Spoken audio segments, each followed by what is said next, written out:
다시 한번 예수 그리스도의 이름으로 이 자리에 참석하신 귀한 형제자매님들을 환영합니다.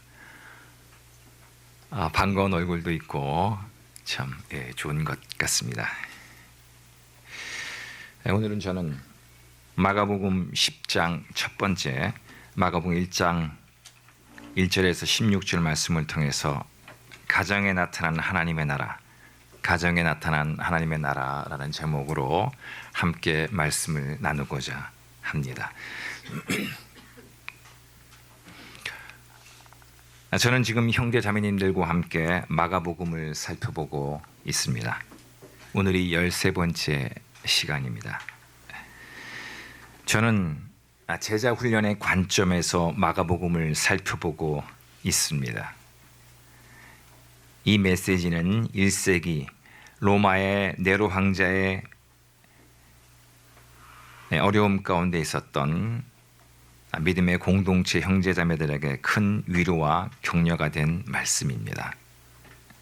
이와 같이 오늘날 지금을 살고 있는 우리도 쉽지 않은 환경에 있기 때문에 이 말씀이 우리에게 큰 담대함과 능력과 기쁨을 주리라고 믿습니다.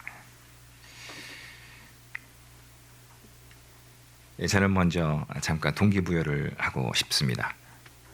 그리스도인의 가장 커다란 특징이 무엇인지 아십니까? 저는 많이 있겠지만 풍성함이라고 생각을 합니다. 예수님께서 이 땅에 오신 목적은 우리에게 생명과 풍성함을 주시기 위하여 오셨습니다. 요한복음 10장 10절 말씀입니다.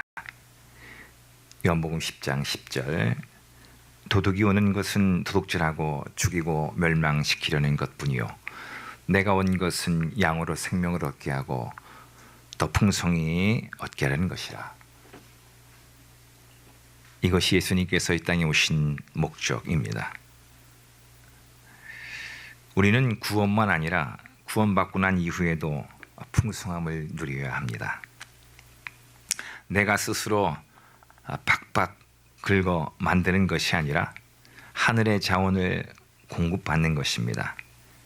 은혜로 구원받고 또 은혜로 사는 것입니다. 그 방법을 알아야 합니다.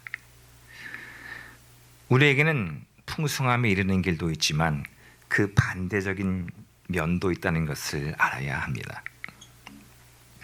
풍성함에 이를 수 있지만 자칫 비천함과 궁핍함에도 이를 수 있다는 것입니다. 특별히 결혼과 자녀에 대해서 그럴 수 있습니다. 성경은 그런 면에도 경고를 하고 있습니다. 풍성하게 살 수 있는데 풍성하게 살지 못하면 억울하지 않겠습니까? 제 말씀을 잘 들어주시라고 믿습니다. 이 풍성함은 먼저 가정에 나타나야 합니다. 여러분 혹시 제가 질문 하나 던지겠습니다. 혹시 칠거지약이라고 아십니까? 들어보셨습니까? 현희 형제 칠거지약 알아요? 잘 모르죠? 아마 칠거지약이라고 한 번쯤은 또 들어보셨을 거라고 생각을 합니다. 조선시대 6.25 사회에서 남편이 아내를 내쫓을 수 있는 7가지 이유입니다. 그것을 칠거지약이라고 했습니다. 첫 번째는 시부모에게 순종하지 않을 때 쫓아낼 수 있다고 합니다.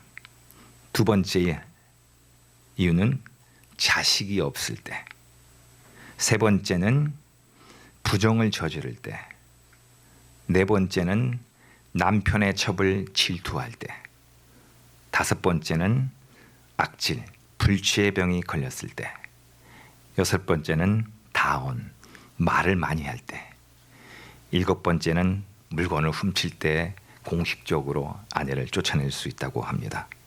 말이 많아도 쫓겨날 수 있다고 합니다. 도대체 말이 됩니까?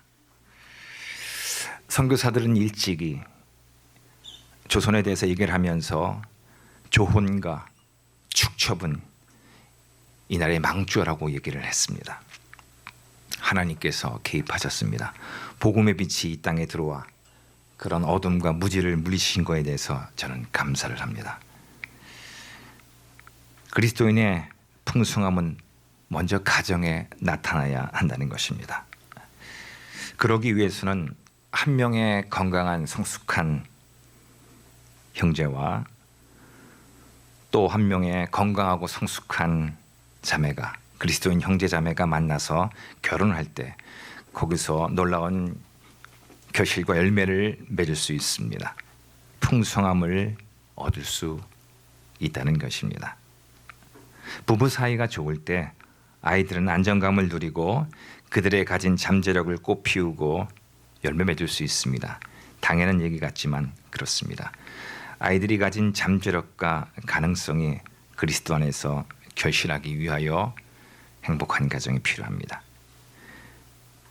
예수님께서는 제자들에게 집중하십니다. 예수님께서 이 땅에서 두 가지에 집중하셨습니다. 첫 번째는 구속을 이루는 것입니다. 그리고 두 번째는 제자를 세우는 것입니다. 오늘 본문에 보면 예수님께서 제자들에게 집중하시는 것이 나옵니다. 왜 예수님께서는 끝까지 제자들에게 집중하십니까? 그것은 아무리 좋은 선물이 있어도 그것을 전달해 주지 않으면 소용이 없기 때문에 그렇습니다. 제자들은 사도로 부르심을 받은 자들입니다. 쉽게 얘기하면 심부름꾼, 요즘 얘기하면 택배기사로, 이렇게 영적 택배기사로 부름을 받은 자들입니다. 제자들은 기쁨의 선물이며 생명의 복음을 모든 사람에게 전달할 자로 세움 받은 자입니다. 이들을 통해서 복음이 오늘날까지 우리에게 전달된 것입니다. 이것은 혼자 할 수 있는 것이 아닙니다. 함께 해야만 되는 것입니다. 예수님께서는 늘 제자들의 부족함을 보시고 채워주셨습니다. 제자들은 결혼에 대해 잘못된 생각을 가지고 있었으며 아이들에 대해서도 선입견을 가지고 있었습니다. 예수님께서는 케이스 스터디를 통해서, 사례 연구를 통해서 그들의 잘못된 것을 바로잡아 주시고 올바른 길로 인도하시는 것입니다. 이것은 2000년이 지난 우리에게도 동일한 도전을 주리라고 믿습니다. 첫 번째 대지입니다. 제가 가정에 대해서 첫 번째 나누고 싶은 것은 이것입니다. 첫 번째 대지입니다. 하나님께서 결혼을 축복하신다는 것입니다. 하나님께서 결혼 생활에 깊은 관심을 가지고 계시다는 것입니다. 올바른 결혼 생활에서 강력한 힘과 능력이 나온다는 것입니다. 첫 번째 소지입니다. 하나님께서 올바른 결혼 생활에 복을 주신다는 것입니다. 결혼 생활은 도전을 받습니다.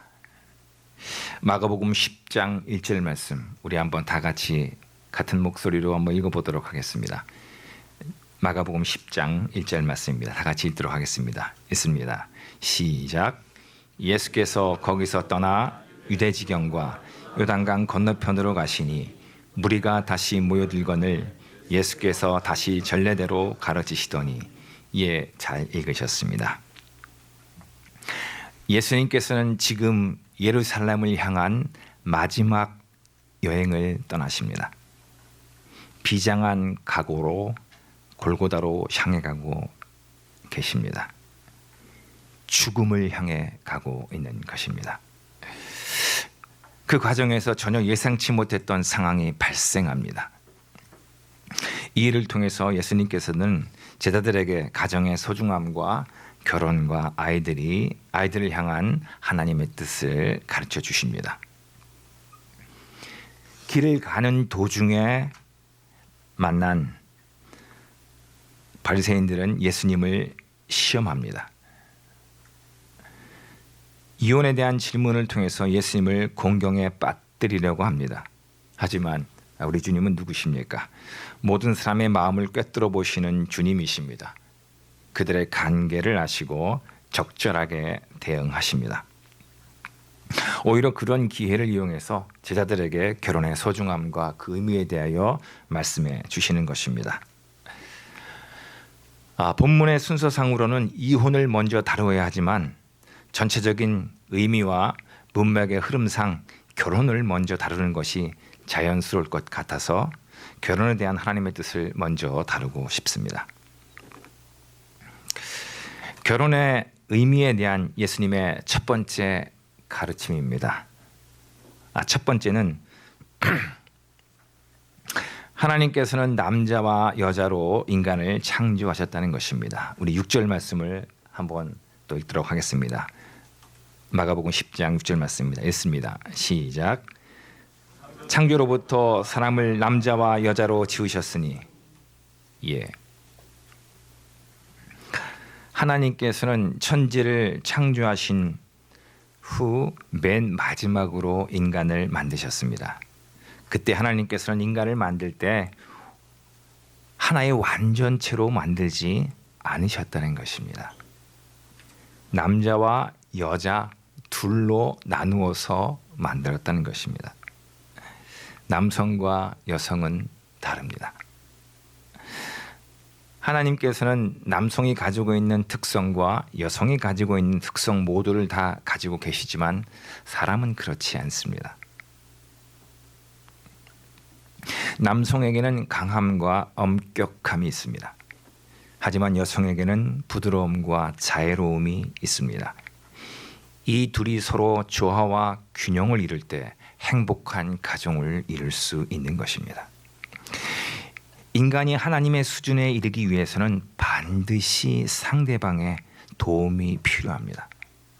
애시당초 하나님께서 부족한 존재로 인간을 만드시고 상대방의 협조로 체험받아야지만 온전케 될 수 있도록 만드셨기 때문에 그렇습니다. 예수님의 두 번째 가르침은 사람은 부모를 떠나야 한다는 것입니다. 7절입니다. 7절. 이러므로 사람이 그 부모를 떠나서 남자는 가장 가까운 관계인 아버지와 어머니를 떠나서 아내를 가장 가까운 존재로 바꾸어야 합니다. 아내도 마찬가지입니다. 여성도 마찬가지입니다. 부모를 떠나서 그렇게 해야 한다는 것입니다. 이것이 하나님의 뜻이라는 것입니다.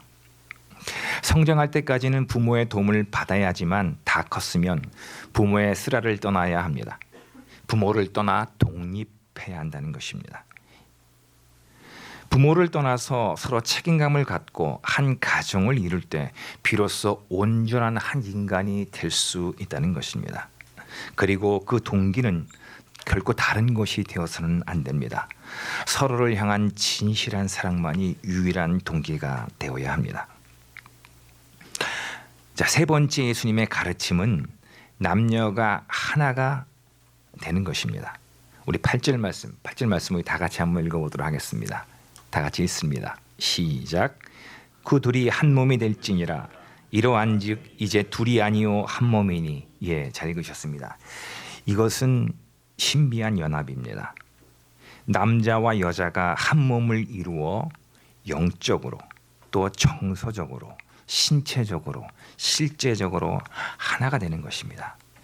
이것은 하나님께서 인간에게 주신 축복이자 특권입니다. 이 사실을 알아야 합니다. 남자와 여자 모두 불완전한 존재입니다. 이 둘이 하나가 될 때만 온전해질 수 있습니다. 이것이 놀라운 비밀입니다. 아무리 뛰어난 남성이나 여성이 있다고 하지만 그 한 사람은 결코 결혼한 평범한 남녀 둘이 갖는 풍성함과 능력을 뛰어넘을 수 없다는 것입니다. 이것이 창조에 나타난 놀라운 질서입니다. 결혼은 서로에 대한 사랑과 헌신을 요구합니다. 상대방에 대한 신뢰를 바탕으로 죽음이 그들의 관계를 갈라놓을 때까지 함께하는 것입니다. 검은 머리 팥뿌리가 될 때까지 동행하는 것입니다. 제가 뭐 줄여서 하는 것 같네요. 이러니까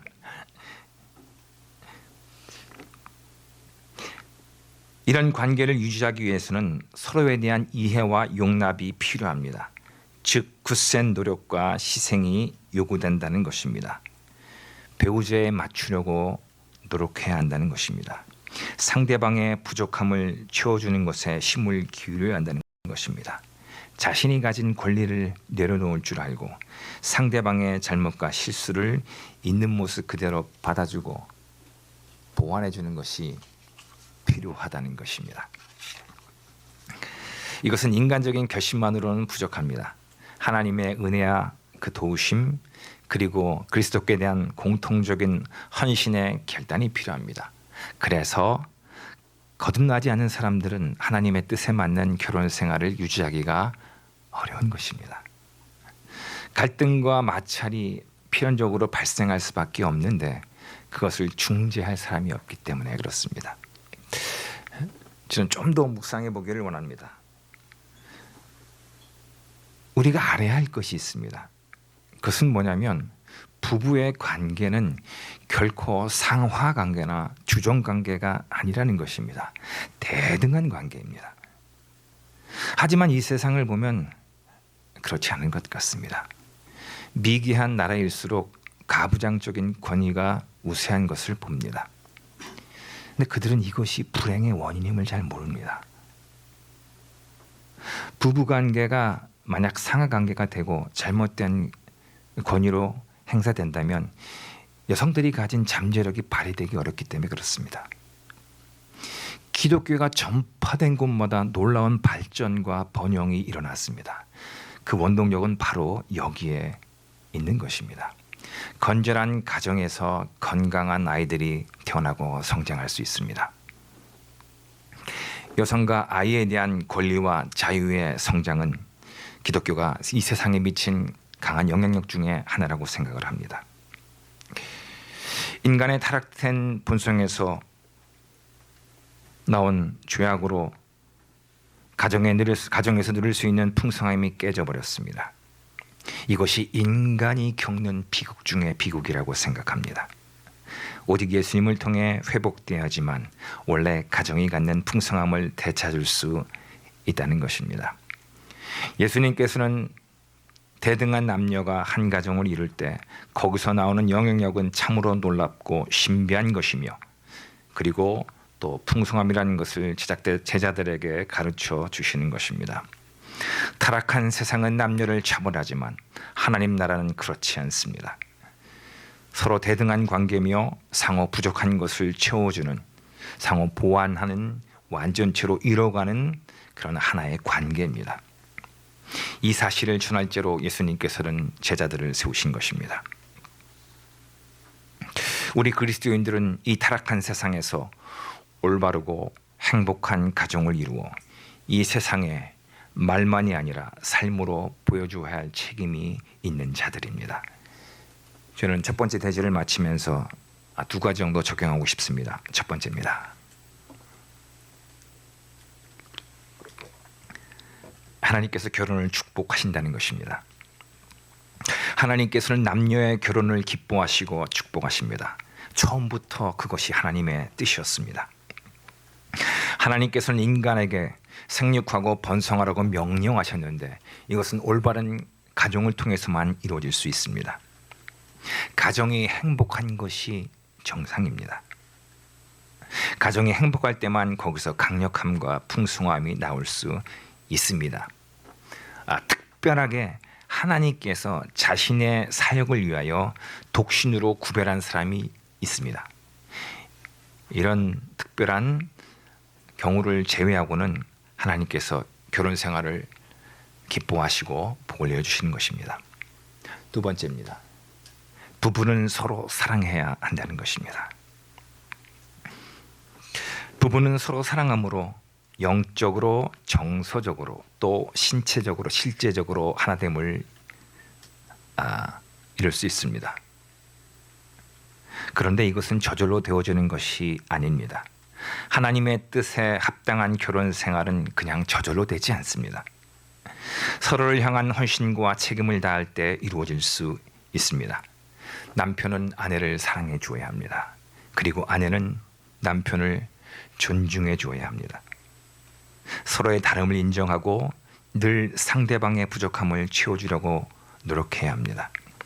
일방적이 아니라 서로의 쌍방의 노력이 필요하다는 것입니다. 그럴 때 부부는 함께 이 세상의 모진 세파를 이겨낼 수 있는 것입니다.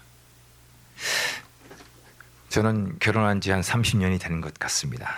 우리 딸내미 나이가 또 제 결혼한 또 숫자가 같습니다. 처음에는 참 많이 싸웠습니다. 결혼하면 행복할 줄 알았습니다. 근데 저는 신혼여행 갈 때부터 싸웠습니다. 지금은 당연한 건데 그때는 참 어려웠습니다.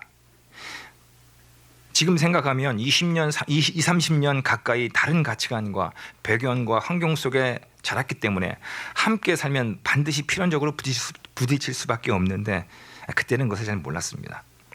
행복하지가 않았습니다.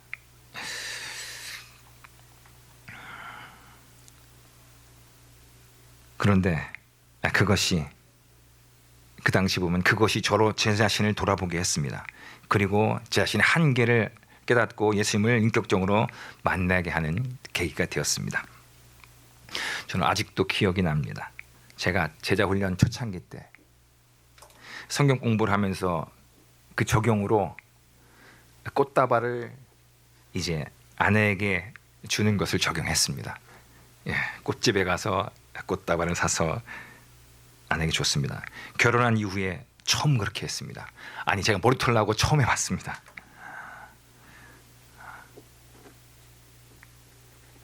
절대 그렇게 하지 않는데 하나님 말씀이 그렇게 하라고 해서 그렇게 한 것입니다.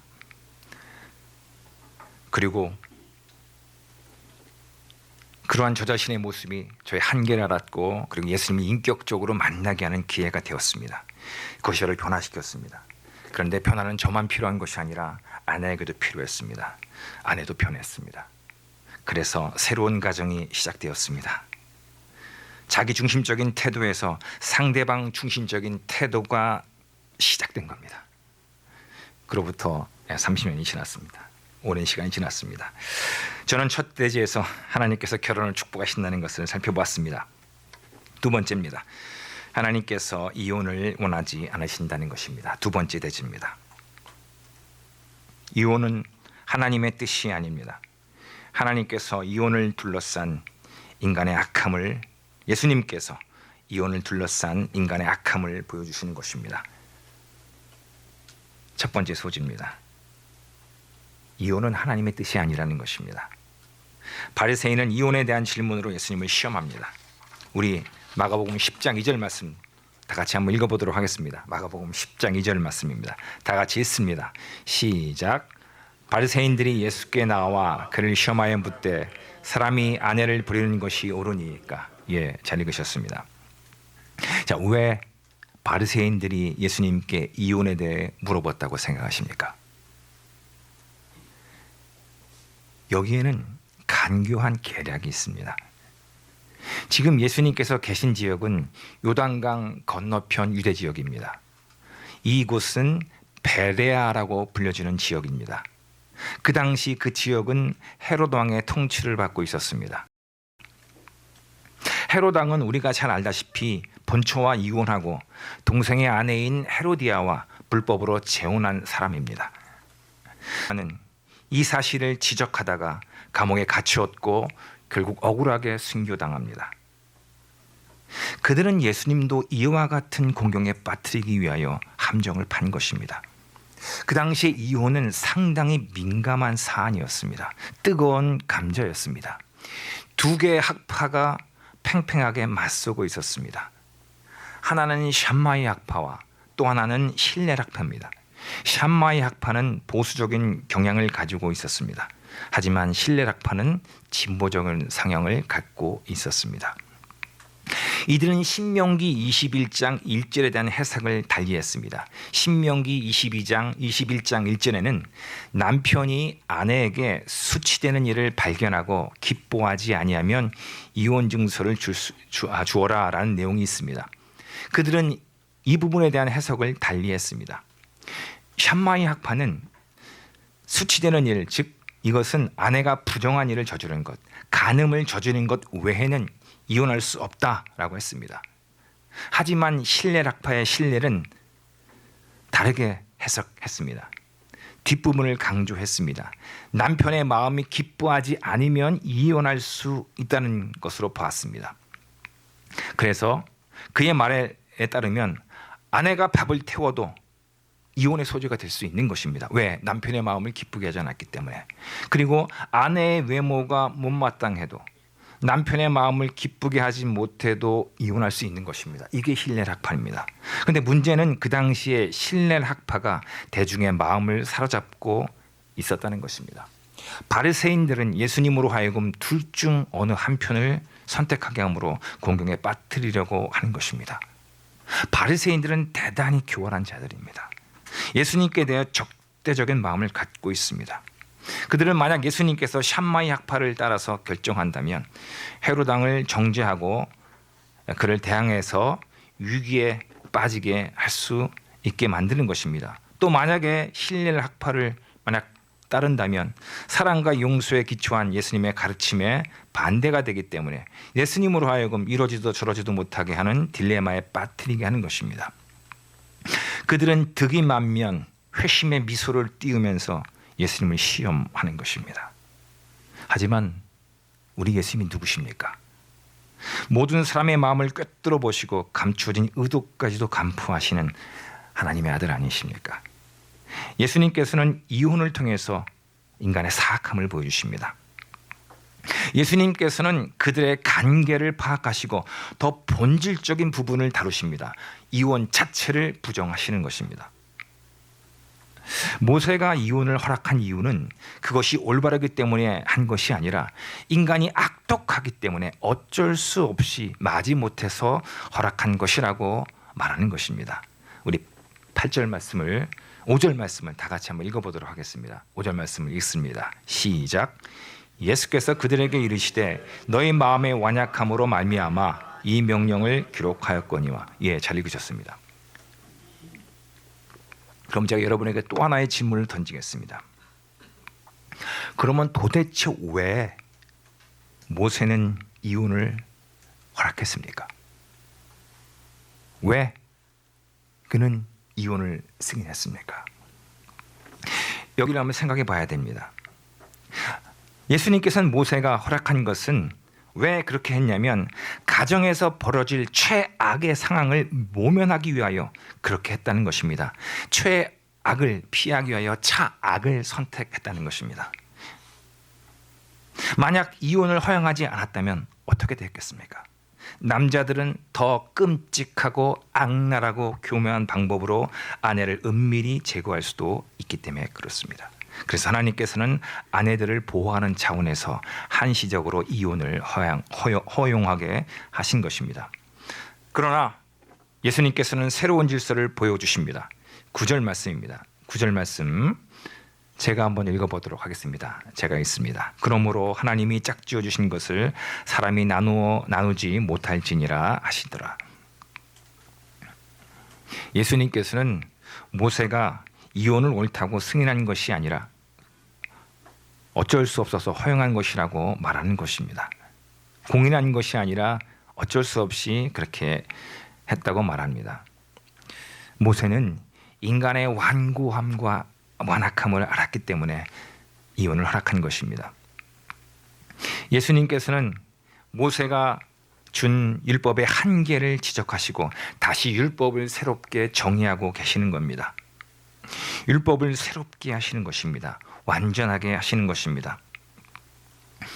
율법을 뛰어넘는 은혜의 복음을 말씀하시는 것입니다.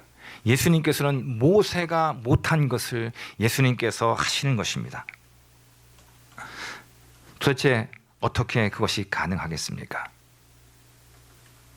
그것은 예수님께서 십자가 위에서 죽으셨기 때문에 그렇게 하실 수 있는 것입니다. 모세는 어쩔 수 없이 인간의 피상적인 것만 다루었다면 예수님은 다르십니다. 예수님께서는 인간의 내면까지도 다루십니다. 인간의 죄성을 다루십니다. 인간의 마음까지도 바꾸실 수 있는 분이 예수님이십니다. 복음이 무엇입니까? 복음은 예수님께서 우리의 죄값을 다 지불하시고 죄의 형벌에서 우리를 자유케 하셨다는 선포입니다. 하지만 여기서 멈추는 것이 아니라 더 나아갑니다. 복음은 인간의 죄성까지도 해결했다는 선포입니다. 인간의 내면을 변화시킴으로 죄의 권세와 그 능력까지도 실제로 이기게 하는 것, 이것이 복음입니다. 그리스도는 여기까지 나가야 하는 것입니다. 예수님께서 이 말씀하시는 것입니다. 저는 또 하나를 살펴보고 싶습니다. 예수님께서 이혼에 대하여 제자들에게 말씀하신 진정한 의미라고 생각합니다. 우리 10절 말씀을 한번 읽어보도록 하겠습니다. 10절 말씀만 읽어보도록 하겠습니다. 있습니다. 시작. 집에서 제자들이 다시 이를 물으니, 제자들은 조용히 이혼에 대하여 다시 예수님께 재차 묻습니다. 저는 이것이 진정한 이 사건의 의미가 아닌가 생각합니다. 제자들은 세속적인 가치관을 갖고 있었습니다. 그들은 마태복음에 보면 마음만 먹으면 자신들도 언제든지 아내를 버릴 수 있다는 생각을 갖고 있었습니다. 그것은 그들 마음속에 감추어져 있었던 것입니다. 예수님께서는 실제로 그것을 다루고 있는 것입니다. 제자들은 누구입니까? 그들은 생명의 복음을 전해야 될 사람들입니다. 복음의 능력의 원천이며 베이스 캠프인 가정에 대하여 잘못된 생각을 갖고 있는 그들은 예수님의 도구로 사용될 수 없는 것입니다. 그래서 예수님께서는 그들의 부족함을 바로잡아 주시고 고쳐주시는 것입니다. 제자들에게는 변화가 필요했습니다. 저는 좀 더 이 부분을 묵상했으면 좋겠습니다. 이 세상에서의 결혼은 늘 타락한 세속적인 가치관의 공격의 대상이 되어 왔습니다. 우리나라의 이혼 문제는 심각합니다. 통계상으로는 나와 있지 않지만 이혼 전문 변호사들의 말에 의하면 참 끔찍합니다. 그들이 말에 의하면 대부분 3가지 이유로 이혼을 한다고 합니다. 첫 번째는 돈입니다. 두 번째는 배우자의 부정입니다.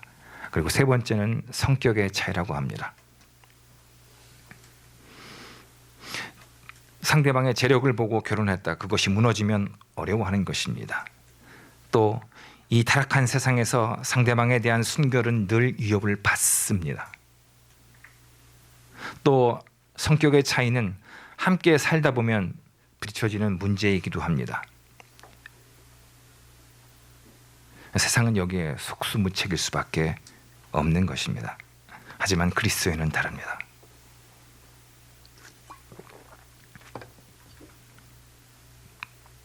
믿음으로 하나님의 공급을 믿고 기도로 그 공급을 받아서 물질적인 어려움을 이겨낼 수 있기 때문에 그렇습니다. 또 예수님을 닮아가는 성실한 그런 훈련과 자기 훈련과 경건함으로 자신 속에 있는 정욕을 극복할 수 있는 것입니다. 그리고 성령님의 도우심으로 자신의 옛사람의 그 타락한 본성에서 나오는 그 잘못된 습관을 이겨낼 수 있는 유일한 사람이 그리스도인들이기 때문에 그렇습니다. 자신들의 성격적인 한계를 뛰어넘을 수 있는 자들이 그리스도인들이기 때문에 그렇습니다. 예수님께서는 십자가 위에서 죄의 모든 권세를 깨뜨리셨습니다. 우리도 예수를 믿으면 그렇게 할 수 있습니다. 이전에 할 수 없었던 것을 할 수 있게 되는 것입니다. 그리스도인은 이런 것을 가정에서만 아니라 자신의 삶을 통해서 나타내야 됩니다. 자신을 그렇게 끈질기게 괴롭히는 끈질긴 그 과거의 악습 그리고 죄의 권세로부터 이기고 그리고 승리해야 됩니다. 이것을 경험해야 합니다. 그리스도인들은 변화된 그 모습을 가지고 이 세상에 나가야 합니다. 먼저는 가정에서 그런 모습을 보이고 또 변화된 그 모습을 우리의 학교와 직장과 내가 있는 그곳에서 보여줘야 한다는 것입니다. 저는 하나님께서 이혼을 미워하시고 싫어하신다는 것을 살펴보았습니다. 두 번째, 이제 적용을 하도록 하겠습니다. 첫 번째입니다. 모든 가정은 대적자들이 있다는 것입니다. 3가지 정도의 대적자가 있습니다. 첫 번째는 이 세상의 타락한 가치관입니다. 두 번째는 인간 속에 내재되어 있는 감춰져 있는 욕망입니다. 세 번째는 교활한 사탄입니다. 우리의 가정은 가치 있고 소중하기 때문에 그 위협으로부터 지켜져야 합니다. 만약 이러한 공격에 무너져 내리면 하나님의 뜻이 어그러지고 우리의 가정에 불행이 시작될 것입니다. 우리 스스로의 힘으로는 결코 부모님의 마음 바꿀 수 없습니다. 우리의 노력으로는 배우자도 바꿀 수 없습니다. 자녀는 더욱더 어렵습니다. 그 사실을 먼저 인식하고 주님의 도우심을 구해야 한다는 것입니다. 두 번째입니다. 법칙이 아니라 하나님의 사랑으로 섬겨야 한다는 것입니다. 법이 아니라 은혜가 먼저입니다. 우리는 가정의 중요성을 알아야 됩니다. 겉으로 가정을 볼 때 겉으로 드러나는 면만 아니라 속에 감추어져 있는 부분을 볼 수 있어야 됩니다. 우리 가정은 지금 심각한 위기의 상황에 놓여 있습니다. 적들의 공격에 노출되어 있습니다. 그것을 이길 수 있는 방법은 예수님을 통해 새롭게 되는 것밖에 없습니다. 내가 먼저 하나님 말씀을 통해서 은혜를 받고 그리고 그 은혜를 자연스럽게 우리 가정에게 구성원 모두에게 흘러가게 하는 것입니다.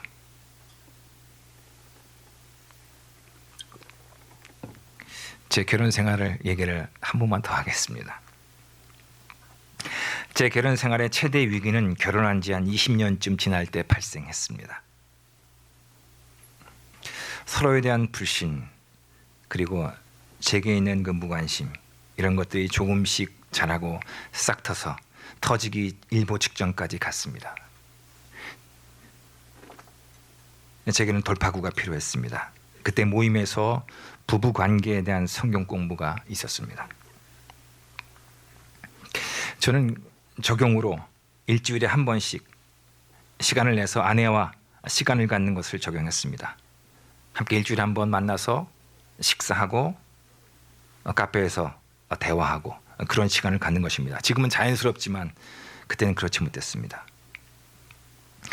그러면서 저는 그런 시간을 가니까 재미가 있더라고요. 그런데 어떤 대화로서는 한계를 느꼈습니다. 그래서 좀 의미 있게 하기 위해요. 그 시간에 부부에 관련된 소책자를 읽기 시작했습니다. 그리고 그것을 꾸준히 해나갔습니다. 오랫동안 계속 해나갔습니다. 적지 않은 시간, 그러한 시간을 가지면서 제가 깨달은 것이 두 가지가 있습니다. 첫 번째는 뭐냐면 문제는 다름 아닌 제 자신이라는 것을 알게 됐습니다. 제가 아주 이기적이고 그리고 제 자신만 아는 자라는 것, 특별히 아내에 대해서 그런 자라는 것을 알았습니다. 아내가 참 많이 참아주고 저를 받아주었다는 것을 알게 되었습니다. 두 번째, 제가 깨달은 것은 뭐냐면 행복한 가정은 절대 저절로 이루어지는 것이 아니라 관리가 필요하다는 것을 알았습니다. 즉, 대가의 지불이 필요하다는 것을 알았습니다. 시간을 내야 하며 내 에너지를 들여야 하며 내 물질과 그리고 자원을 들여야만 이루어질 수 있다는 사실을 깨달았습니다. 깊이 깨달았습니다. 그래서 그 이후에 계속 그것을 실천하라고 했습니다. 아내와 동행하는 삶을 발전시키려고 했습니다. 지금 이 순간까지 왔습니다. 제가 지금 이 순간까지 올 수 있었던 것은 아내의 보이지 않는 헌신적인 도움 덕분입니다. 진심입니다. 만약 아내가 제게 쏟아놓았던 그런 것들을 만약 자기 자신에게 쏟아놓았다면 아마 저보다 더 많은 열매를 맺었을 거라고 생각합니다. 저는 아내를 돕는 것을 더 배워야 합니다. 아직도 이 사실을 배우려고 합니다. 그리고 저는 하나님께 감사한 것은 저와 아내가 제자라는 사실에서 감사합니다. 왜냐하면 제자는 배울 수 있고 변화할 수 있기 때문에 그렇습니다. 그 어떤 상황 가운데서 포기하지 않고 희망을 가질 수 있기 때문에 그렇습니다. 서로를 향한 하나님의 뜻에 순종하고 섬기의 마음을 발전시킬 때 우리의 가정에 희망이 있습니다. 저는 첫 번째로 하나님께서 결혼을 축복하시지만 이혼은 하나님의 뜻이 아니라는 사실을 살펴보았습니다. 세 번째입니다. 세 번째 대지입니다. 하나님께서 아이들을 소중히 여기신다는 것입니다. 아이들은 그 자체로 소중하고 존중받아야 한다는 것입니다. 아이들에게 있는 잠재력이 발휘되도록 해줘야 한다는 것입니다. 첫 번째 소지입니다. 아이들의 길을 막아서는 안 된다는 것입니다. 제자들은 예수님께 아이들이 오지 못하도록 막습니다. 우리 13절 말씀을 읽어보도록 하겠습니다. 다 같이 읽습니다. 13절입니다. 시작. 사람들이 예수께서 만져주심을 바라고 어린 아이들을 데리고 오매 제자들이 꾸짖건을 잘 읽으셨습니다. 제자들은 사람들이 아이를 데리고 예수님께 오는 것을 못하도록 방해합니다. 예수님은 지금 예루살렘으로 올라가서 왕위에 등극해야 되는데 하찮은 어린아이들이 오면은 방해가 된다고 생각되었기 때문에 그렇게 한 것입니다. 얼마나 어리석고 착각을 하고 있습니까? 이에 대하여 예수님께서는 대노하십니다. 예수님께서 이렇게 분을 내시는 경우는 성경에 그렇게 많이 등장하지 않습니다. 우리 14절 말씀을 읽어보도록 하겠습니다. 읽습니다. 시작. 예수께서 보시고 노하시어 이르시되 어린 아이들이 내게 오는 것을 용납하고 금하지 말라. 하나님의 나라가 이런 자의 것이니라. 잘 읽으셨습니다. 예수님께서는 그렇게 오랜 시간 함께 하시면서 아이들의 소중함을 그렇게 제자들에게 몸소 보이셨건만 제자들은 자신의 생각에 사로잡혀 잘못된 행동을 하고 있는 것입니다. 이것이 제자들의 연약함이며 부족함입니다. 더 배워야 될 부분입니다. 그런데 많은 사람들은 이와 같은 태도로 아이들의 앞길을 막고 있습니다. 아이들은 가장 소중하고 우리의 미래의 소망이며 장래의 꿈임에도 불구하고 늘 홀대와 박대와 냉대를 받습니다. 아이들은 있는 모습 그대로 소중한 존재입니다. 아이들을 대할 때 현재적인 관점에서만 보아서는 안 됩니다. 아이들을 대할 때 늘 미래적인 관점에서 보아야 합니다. 지금은 유약하고 부족해 보이지만 항상 그런 것은 아닙니다. 세상은 사람을 볼 때 늘 노동 가치적 관점에서 봅니다. 그렇기 때문에 노동력이 없고 그리고 늘 소모망하는 그들을 무가치하게 여기고 무시합니다. 그런데 더 끔찍한 것은 뭐냐면 그 없는 노동력까지 착취하려고 한다는 것입니다. 장래를 위하여 교육하고 준비하도록 해줘야 되는데 세상은 그렇게 하지 않습니다. 지금도 세상 곳곳에서는 아이들이 제대로 도움을 받지 못하고 있을 뿐만 아니라 학대받고 있으며 피지도 못하고 지고 있습니다. 우리들은 아이들을 보호해 줘야 합니다. 우리가 잊지 말아야 될 사실이 하나 있습니다. 그것은 어른들도 과거에 한때는 아이였던 시절이 있었다는 것입니다. 개구리 올챙이적 시절을 모른다는 말이 있습니다.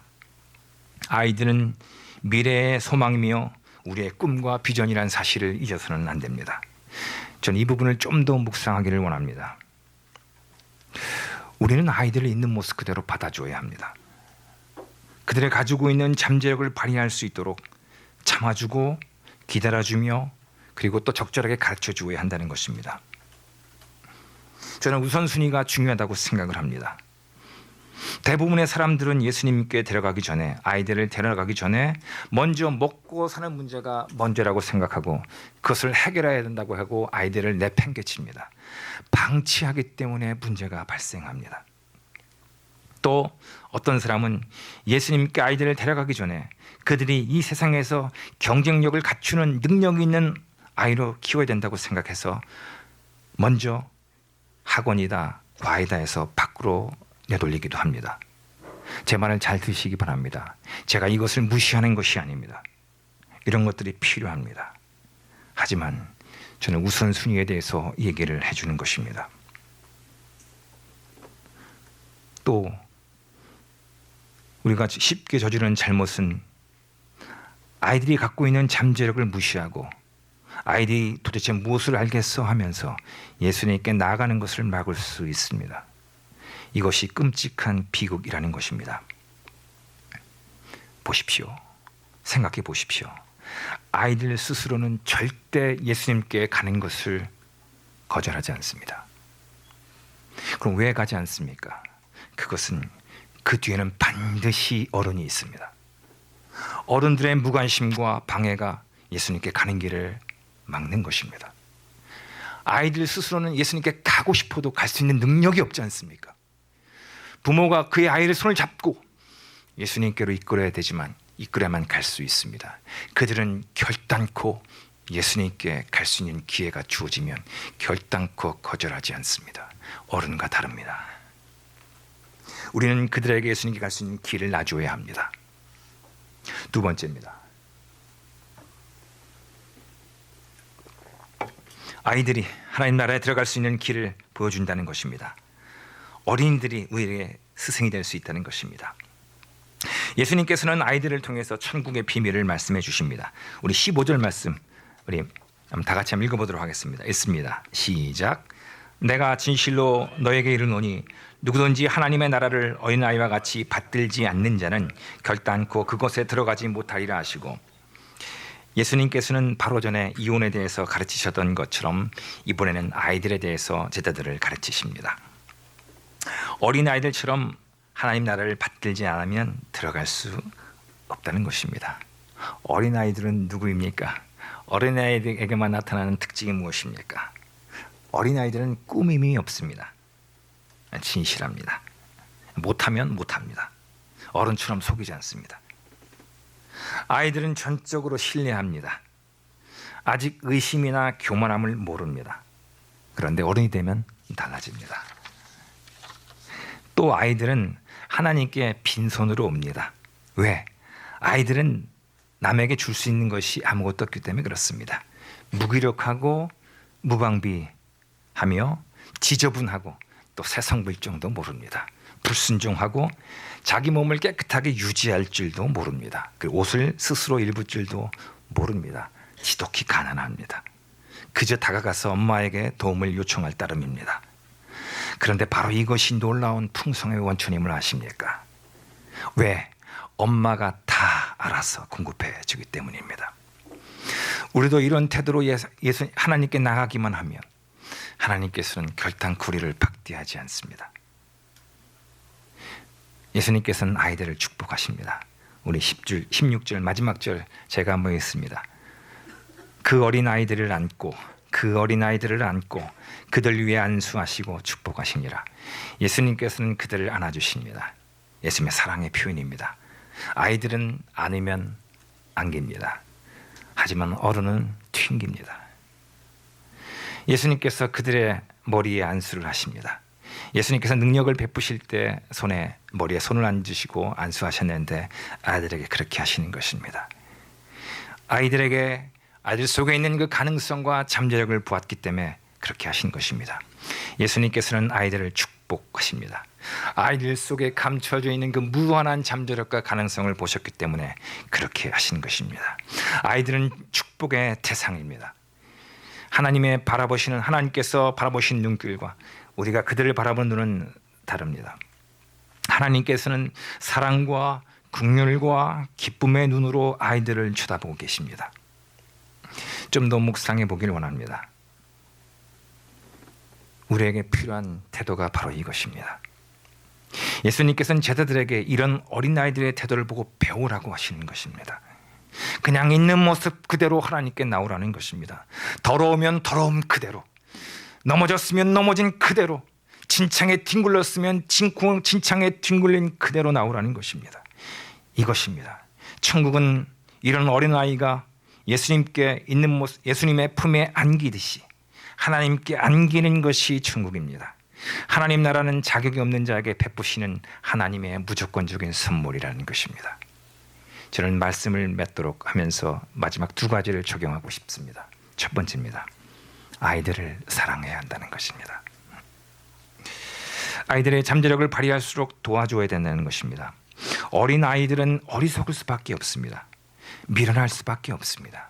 그 미련함을 용납해주고 기다려줘야 합니다. 칭찬해주고 따뜻하게 여겨주고 보듬어주고 안아줘야 됩니다. 왜? 언제까지 그들이 어린아이에 머물러 있지 않기 때문에 그렇습니다. 참고 기다리며 가르쳐줘야 합니다. 어린아이들은 각자 다릅니다. 획일적이지 않습니다. 하지만 이런 것들이 저절로 되어지는 것은 아닙니다. 어른의 도움이 절실히 필요합니다. 그들을 바른 길로 이끌어갈 수 있도록 그들의 손을 잡아줘야 합니다. 두 번째입니다. 어린아이 같은 단순함으로 하나님을 섬기는 것이 필요하다는 것입니다. 있는 모습 그대로 꾸밈 없이 예수님께 나가기 바랍니다. 무엇을 가지려고 꿈을 대지 말기 바랍니다. 어린아이들이 넘어졌으면 부엌에 가서 화장실에 가서 벽돌을 쌓고 그 위에 올라가서 수도꼭지 딱 틀고 손 닦고 깨끗하게 한 다음에 어린아이로 가는 하성이나 우성이나 지아나 이런 애 봤습니까? 절대 그렇지 않지 않습니까? 그냥 그대로 가지 않습니까? 이것입니다. 그냥 더러우면 더러운 그대로, 부족하면 부족한 그대로, 없으면 없는 그대로 하나님께 나아가는 겁니다. 무언가를 채우려고 하고 무언가를 갖추려고 하고 무언가를 하고 난 다음에 가려고 하지 마십시오. 어린아이들은 엄마에게 그냥 나갑니다. 더러운 모습 그대로 나가고 꾸미지 않습니다. 그와 같이 우리도 하나님께 나갈 수 있습니다. 은혜가 무엇입니까? 은혜란 자격이 없는 자에게 베푸시는 하나님의 무조건적인 호의가 아니겠습니까? 우리에게 이런 어린아이 같은 단순함과 진심이 필요합니다. 어린아이 같은 태도로 하나님의 은혜에 잠기어서 하나님 품에 안기어서 진정한 쉼과 기쁨과 풍성함을 누리시는 저와 귀한 형제자매님 되시기를 예수님의 이름으로 부탁의 말씀을 드립니다. 저는 말씀을 맺도록 하겠습니다. 첫 번째입니다. 하나님께서는 결혼을 축복하십니다. 이혼은 하나님의 뜻이 아닙니다. 하나님께서는 아이들을 소중하게 여기십니다. 하나님께서 우리 모임에 귀한 형제자매님들에게 하나님 은혜를 주실 것을 믿습니다. 다 같이 한번 기도하도록 하겠습니다. 하나님께서 내게 어떤 음성을 들려주셨다면, 하나님께 내게 어떤 말씀을 해주셨다면 그 마음을 마음에 가지고 삶 가운데에서 그 말씀을 가져 나갈 수 있도록 자신을 위해서 그리고 또 우리 가족을 위해서